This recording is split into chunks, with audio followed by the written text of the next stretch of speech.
నమస్తే, welcome to Mic TV morning show. Telugu దినపత్రికల్లో ఏ పత్రిక ఏ అంశానికి ప్రాధాన్యత ముందుగా చూద్దాం. ఈనాడులో ప్రధాన వార్తగా రాష్ట్రాన్ని కేసీఆర్, దేశాన్ని మోదీ అప్పుల పాలు చేశారని రేవంత్ రెడ్డి వ్యాఖ్యలకు సంబంధించిన వార్త ప్రధానాంశంగా తీసుకున్నది. దీంట్లో గ్రామాల్లో తాగునీటి నిర్వహణ బాధ్యత పంచాయతీలకే, వేసవిలో ఎద్దడి రాకుండా చర్యలు అనే వార్త కూడా ఇందులో భాగంగా ఉన్నది. ఇక లోక్సభ ఎన్నికల బరిలోకి కొత్త అభ్యర్థులు అనే వార్త ఉన్నది.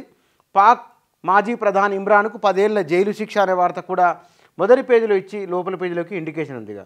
కేరళ భాజపా నేత హత్య కేసులో 15 మందికి మరణశిక్ష అనే వార్త కూడా మొదటి పేజీలో ఇచ్చారు. ఇక జార్ఖండ్లో ఉత్కంఠ, రాంచీ చేరుకున్న సీఎం సోరెన్ ఎమ్మెల్యేలతో భేటీ, సతీమణికి పగ్గాలు అని జార్ఖండ్ జరుగుతున్న రాజకీయానికి సంబంధించిన వార్త కూడా మొదటి పేజీలో ఈనాడు పత్రిక హైలైట్ చేసింది. నేటి నుంచి పార్లమెంటు సమావేశాలు, నూతన భవనంలో రాష్ట్రపతి ప్రసంగం, ఆర్థిక సర్వే ప్రవేశపెట్టడం నిర్మల అనే వార్త కూడా ఉన్నది. వీటితో పాటు రైతులకు రుణ సాయం పెంచండి అనే వార్త ఉన్నది. మధ్యంతర పద్దు మురిపిస్తుందా అనే వార్త కూడా ఉన్నది. తక్షణం సర్పంచుల నుంచి రికార్డుల స్వాధీనం అనే వార్త ఉన్నది. తెలంగాణకు 13 ఖేలో ఇండియా కేంద్రాలు అనే వార్త కూడా ఉన్నది. వీటితో పాటుగా పరికరాలకు దుమ్ము, ప్రైవేటుకు సొమ్ము అని లక్షలు పెట్టుకున్న యంత్రాలు గదుల్లోనే పాడైన, మరమ్మతులు కరువే అనే వార్త కూడా స్టోరీ ఈనాడు మొదటి పేజీలో ఇచ్చిందిగా. అన్ని ఆస్తులు ఎలా వచ్చాయి, ఈ శివబాలకృష్ణతో పాటు బంధువుల విచారణ, నేటి నుంచి ఏసీబీ కస్టడీకి రేరా మాజీ కార్యదర్శి, శివబాలకృష్ణపై సస్పెన్షన్ వేటు అనే వార్త కూడా మొదటి పేజీలో హైలైట్ చేసింది ఈనాడు. సాయి సింధు ఫౌండేషన్కు భూముల కేటాయింపు నిలిపివేత అనే వార్త ఉన్నది. గవర్నర్ కోటా ఎమ్మెల్సీల ప్రమాణ స్వీకారానికి బ్రేక్ అనే వార్త మొదటి పేజీలో హైలైట్ చేసింది ఈనాడు పత్రిక. ఇక ఆంధ్రజ్యోతిలో ఇయర్ ప్యానల్ నుంచి కింది వరకు ప్రధానమైన వార్తగా వచ్చింది. సోమేష్ భూములపై సర్కారు ఆరా అనే వార్త ఉన్నది. రేరా ఇన్ఛార్జ్ కార్యదర్శి శివబాలకృష్ణ సస్పెన్షన్ అనే వార్త కూడా ఇందులో ఉన్నది. ఆగిన కోదండ ప్రమాణం, గవర్నర్ కోటాలో 2 ఎమ్మెల్సీల భర్తీపై హైకోర్టు స్టేటస్ కో అనే వార్త ఉన్నది. ఇందులో కోదండరాంపై కేసీఆర్ కుట్ర, ఆయనది నీచ రాజకీయం, నేడు రాష్ట్రంలో నిరసనలు, తెలంగాణ జనసమితి వెల్లడి అనే వార్త కూడా మొదటి పేజీలో ఆంధ్రజ్యోతి పత్రిక హైలైట్ చేసింది. వీటితో పాటు బీఆర్ఎస్ చచ్చిన పార్టీ, రాష్ట్ర ప్రజలు దాన్ని బొంద పెట్టేశారు, ఆ పార్టీకి ఓటేస్తే మూసీలో వేసినట్టేని రేవంత్ రెడ్డి చేసిన వ్యాఖ్యలకు సంబంధించిన వార్త కూడా మొదటి పేజీలో ఆంధ్రజ్యోతి హైలైట్ చేసింది. ఇంటింటికి నన్నా నీళ్లు, బాధ్యత సర్పంచులకు అనే వార్త కూడా మొదటి పేజీలో ఉన్నది. ఇక 60 రోజుల్లో సార్వత్రిక ఎన్నికలు, ఏప్రిల్ 7 లేదా 8 తేదీలో రాష్ట్రంలో పోలింగ్, రేవంత్ కనీ విని ఎరుగని రీతిలో ఇంద్రవెల్లి బహిరంగ సభ, టీపీసీసీ అనే వార్త కూడా మొదటి పేజీలో హైలైట్ చేసింది ఆంధ్రజ్యోతి. కులగణనకు 160 కోట్లు, సామాజిక ఆర్థిక విద్యా కుల సర్వే పేరిట ప్రక్రియ, సర్వే కోసం ప్రత్యేకంగా ఓ కమిషన్ అనే కథనాన్ని ఆంధ్రజ్యోతి మొదటి పేజీలో హైలైట్ చేసింది. మనిషి మెదడులో మస్క్ చిప్ అనే వార్త కూడా ఉన్నది. హెటిరో భూమి లీజు ఆగిందనే వార్త, అధికారికంగా గద్దర్ జయంతి అనే వార్త ఉన్నది. వీటితో పాటు బీజేపీ నేత హత్య కేసులో 15 మందికి మరణశిక్ష అనే వార్త కూడా ఉన్నది. నేటి నుంచి బడ్జెట్ సమావేశాలు, పార్లమెంటు సమావేశాలకు సంబంధించిన వార్త కూడా ఉన్నది. వైద్య కళాశాలలో ఫ్యాకల్టీకి 75% హాజరు ఖచ్చితం అనే వార్త కూడా ఉన్నది. వీటితో పాటు చండీగఢ్ కార్పొరేషన్ బీజేపీ చేతికి, నాటకీయ పరిణామాల మధ్య ఎన్నిక అనే వార్త ఉన్నది. రాంచీలో హేమంత్ ప్రత్యక్షం, 30 గంటల అదృశ్యం తర్వాత రాష్ట్ర రాజధానికి జార్ఖండ్ సీఎం అనే వార్త మొదటి పేజీలో ఉన్నది. నాబార్డు రుణ ప్రణాళిక 2.80 లక్షల కోట్లు అనే వార్త కూడా మొదటి పేజీలో ఇచ్చింది ఆంధ్రజ్యోతి. ఇక సాక్షి దినపత్రికలో పడగొట్టిన రిలయన్స్ అనే వార్త, స్టాక్ మార్కెట్ సంబంధించిన వార్త మొదటి పేజీలో ఉన్నది. ఇక 214 పరుల తేడాతో అండర్-19 వరల్డ్ కప్ టోర్నీ మ్యాచ్లో న్యూజిలాండ్పై భారత్ విజయం అనే వార్త ఉన్నది. వీటితో పాటు ఛత్తీస్గఢ్ ఎన్కౌంటర్, బీజాపూర్ సుక్మా జిల్లాల సరిహద్దులో మావోయిస్టులతో నెలకొల్పులో 3 సిఆర్పీ జవాన్లు నేల కొరిగారు అనే వార్త ఉన్నది. సోరెన్ ఢిల్లీ ఇంట్లో ఈడీ సోదాలు అనే వార్త, ఇమ్రాన్కు 10 ఏళ్ల జైలు, అధికార పత్రం లీకేజీలో పాకిస్తాన్ మాజీ ప్రధాని ఇమ్రాన్ ఖాన్కు 10 ఏళ్ల జైలు శిక్ష విధిస్తూ ప్రత్యేక కోర్టు తీర్పు వెలువరించిందనే వార్త ఉన్నది.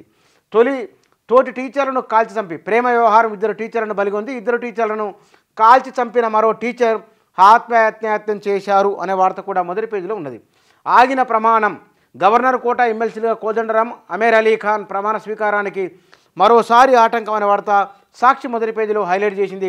నేటి నుంచి బడ్జెట్ సమావేశాలనే మరో వార్త కూడా సాక్షి మొదటి పేజీలో తీసుకున్నది. ఇక నవయుగంపై జగన్ సంతకం అనే వార్త ఉన్నది. కమిటీతోనైనా కథ ముగిసేనా అనే మరో వార్త, బెంగళూరు టు హైదరాబాద్ అనే డ్రగ్స్ సంబంధించిన వార్త కూడా ఉన్నది. మళ్ళీ పునర్వ్యవస్థీకరణ, నీటిపారుదల శాఖను మళ్ళీ పునర్వ్యవస్థించే దిశగా కాంగ్రెస్ ఆలోచన చేస్తుంది అనే వార్త మొదటి పేజీలో వచ్చింది సాక్షిగా. వెళ్ళిన వారు వచ్చేయండి, కాంగ్రెస్ పార్టీ నుంచి వెళ్ళిన వారు తిరిగి వచ్చేయండి అని కాంగ్రెస్ నాయకులు చెప్పిన ఒక అంశానికి సంబంధించిన వార్త ఉన్నది. విభజన హామీల అమలుకు 17 గెలవాలి అనేది ఒక వార్త ఉన్నది, లోక్సభ సీట్లు గెలవాలని.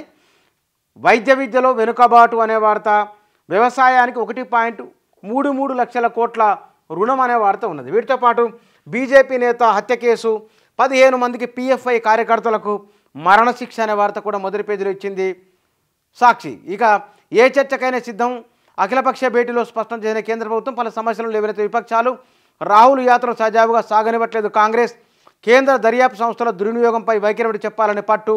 ఇవి బడ్జెట్ సమావేశాలకు సంబంధించిన అంశాలు. ఇక నమస్తే తెలంగాణలో ఎమ్మెల్యేగా కేసీఆర్ ప్రమాణం రేపు, బీఆర్ఎస్ ఎమ్మెల్యేలకు ఆహ్వానం అనే వార్త ఇయర్ ప్యానల్లో ఇచ్చింది నమస్తే తెలంగాణ.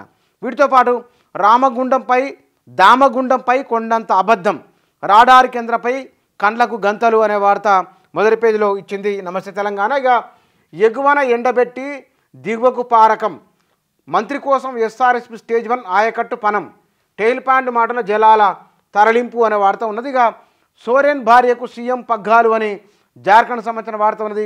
శివబాలకృష్ణపై సస్పెన్షన్ వేటు అనే వార్త, H1B రెన్యువల్ అమెరికాలో అనే వార్త ఉన్నది. ఇక బీజేపీ నేత హత్య కేసులో 15 మందికి ఉరిశిక్ష అనే వార్త కూడా మొదటి పేజీలో ఇచ్చింది నమస్తే తెలంగాణ. బొమ్మకూరు నుంచి నీటి విడుదలకు సంబంధించిన ఒక వార్త ఉన్నది. ఇక నియామకాలు మావి అడావిడి వారిది అనే వార్త, స్మార్ట్ చిప్ అనే వార్త ఉన్నది. రాష్ట్రంలో కాంగ్రెస్ దౌర్జన్య కాండ అనే వార్త మొదటి పేజీలో ఇచ్చిన. మావోయిస్టుల దాడిలో 3 జవాన్ల మృతి అనే వార్త ఉన్నది. దేశానికి బీజేపీ ప్రమాదకరం, ప్రభుత్వాలను కూల్చడం ఆ పార్టీ నైజం అనే వార్త ఉన్నది. గాంధీ భవన్లో రేవంత్ రెడ్డి మాట్లాడిన అంశాన్ని తీసుకున్నది. ఇక అదే భాష అదే తీరు, ముఖ్యమంత్రి హోదాలను మారిన రేవంత్ ధోరణి అనే వార్త ఉన్నది. రేవంత్ను బొందబెట్టుడు ఖాయమని, అభివృద్ధి చేస్తే అప్పులు కావా, లంకె బిందెలు ఉంటాయా అని టీఆర్ఎస్ నాయకులు బీఆర్ఎస్ నాయకులు మాట్లాడిన వ్యాఖ్యలను మొదటి పేజీ తీసుకున్నది. ఇక ఎమ్మెల్సీల ప్రమాణ స్వీకరణకు హైకోర్టు బ్రేక్ అనే వార్త, కోదండరామును ఇరికించిన రేవంత్ అనే వార్త ఉన్నది. సముద్ర దొంగలకు సింహ స్వప్నం, పైరేట్ల ఆట కట్టిస్తున్న భారత నేవీ, 3 రోజుల్లో 3 నౌకలు రక్షించిన కమాండోలు అనే వార్త నమస్తే తెలంగాణ మొదటి పేజీలో ఫోటోతో సహా ఇచ్చింది. తెలుగు దినపత్రికలు ప్రాధాన్యత ఇచ్చిన వార్తలు ఇవి.